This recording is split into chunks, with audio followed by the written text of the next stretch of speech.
আমি গভীর দুঃখের সাথে লক্ষ্য করছি যে ক্রমেই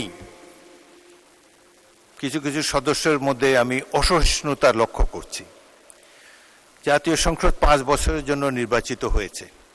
এখানে প্রত্যেকেরই কথা বলার স্বাধীনতা আছে। আপনারা সরকারি দলকে, বিরোধী দলের যেটা দায়িত্ব, সরকারের নানা ধরনের ত্রুটি বিচ্যুতি সম্পর্কে আপনারা সঠিকভাবে বক্তব্য রাখছেন, আরও ভবিষ্যতে রাখতে পারবেন। কিন্তু একজন মন্ত্রীকে তার বক্তব্য তো শেষ করতে দিতে হবে। একজন মন্ত্রী তার বক্তব্য শেষ করার পরে আবার আপনারা দাঁড়ালে আমি পয়েন্ট অফ অর্ডারও দিতে পারি, পরবর্তী প্রশ্ন উত্তর পর্ব তো জারি রয়েছে। সুতরাং কথা বলার সুযোগ এবং স্বাধীনতা আপনাদের রয়েছে। কিন্তু আমি দেখলাম যে বিরোধী দলের নেতা দাঁড়ালেও পিছন থেকে বেশ কয়েকজন দাঁড়িয়ে, তাদেরকে বসানোই যায় না।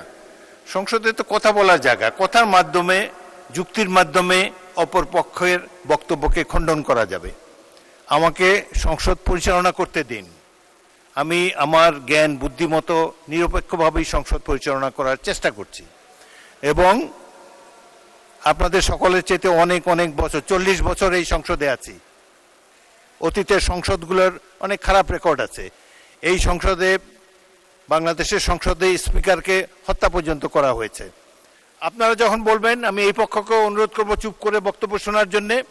আবার এই ট্রেজারি বেঞ্চ থেকে যখন বক্তব্য দেবে তখন আপনারা ধৈর্য ধরে কথাটি শোনার মতো ধৈর্য ধারণ করবেন। এটা না হলে তো সংসদ চলবে না। পরামর্শ সহিষ্ণুতা না থাকলে গণতন্ত্র ব্যর্থ হবে এই দেশে।